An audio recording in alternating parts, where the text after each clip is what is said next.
Sveiki visi gimę po dvynio ženklu. Pasižiūrėkime, kas jūsų laukia laikotarpyje nuo kovo 17 iki 23 dienos. Savaitės perspektyvos. Ko vengti. Ir patarimas jums. Savaitės perspektyvos. Ramus metas, tiesiog savo veiklos rezultatų įvertinimo metas, pasidžiaugimo jais metas,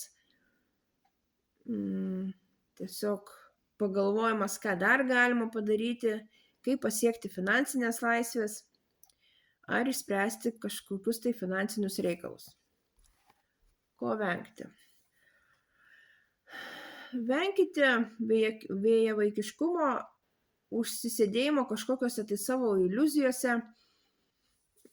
nepasiduokite ir netikėkite tokiomis perdėtomis pagyromis.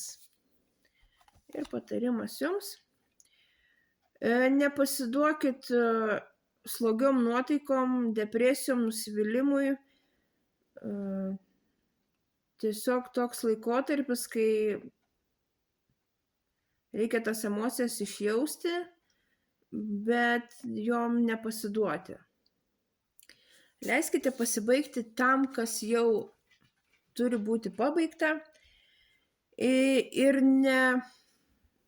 nežiūrėkite į tai, kas buvo praeityje, nes tiesiog galit pražiūrėti tai, ką turit čia prie savęs ir galbūt kas jūsų laukia ateityje.